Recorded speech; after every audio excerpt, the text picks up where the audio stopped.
Saudi अरब के Mecca Medina highway पर जो हुआ उसने न सिर्फ 45 भारतीयों की जान ले ली बल्कि कई घरों की खुशियां भी राख कर दी। जलती हुई बस के अंदर फंसे लोगों की चीखें और बाहर खड़े रिश्तेदारों की दुआएं सब बेबस हो गई। लेकिन इसी डरावनी रात में एक ऐसी कहानी सामने आई जिसे लोग चमत्कार कह रहे हैं। हैदराबाद के समीर और उनकी पत्नी आयशा दोनों उसी बस में सफर करने वाले थे। 9 नवंबर को सऊदी अरब जाना था, बैग पैक था, तैयारी भी पूरी थी, लेकिन टिकट में एक छोटी सी दिक्कत से उनका सफर रुक गया। टिकट की देरी के कारण ये दंपति उस बस में चढ़ ही नहीं पाए और कुछ ही घंटे बाद उन्हें हादसे की खबर मिली। जिस बस में उनकी सीट पक्की होनी थी वही बस आग के गोले में बदल गई। जिस सीट पर वो बैठने वाले थे वहां आज सिर्फ राख है। समीर और आयशा को जब हादसे की खबर मिली तो पहले तो वो सदमे में आ गए।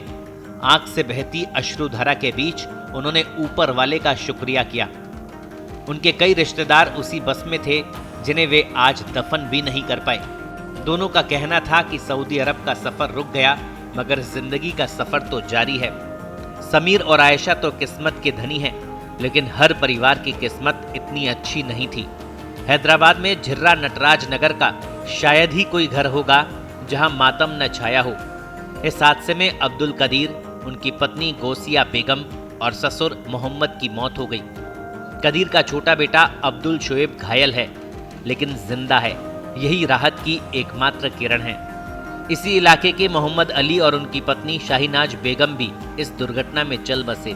गुड़ी मलकापुर के मुगल नगर में रहने वाले इरफान अहमद, उनकी पत्नी हुमेरा नाजनीन, मां सबीहा सुल्ताना और उनके 2 बच्चे इजहान और हमदान सभी की मौत हो गई। रशीद की पत्नी अमीना बेगम और बेटी अनीस फातिमा की भी इस हादसे में जान चली गई।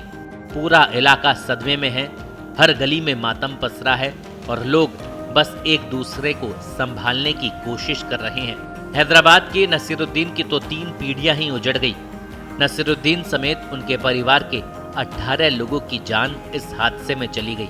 मक्का मदीना बस हादसा न सिर्फ सऊदी अरब के हाईवे पर हुआ एक एक्सीडेंट था बल्कि सैकड़ों भारतीयों की जिंदगी पर लगा एक गहरा घाव है। कुछ परिवार किस्मत के सहारे बच गए और कई हमेशा के लिए बिछड़ गए। फिलहाल सरकारी एजेंसियां मृतकों के सुपुर्द खाक करने की औपचारिकताओं पर काम कर रही है। मीडिया रिपोर्ट्स के मुताबिक सभी मृतकों को सऊदी अरब में ही दफनाया जाएगा। ब्यूरो रिपोर्ट, पत्रिका। देश दुनिया की ताजा खबरें और वीडियोस के लिए अभी डाउनलोड करें पत्रिका ऐप।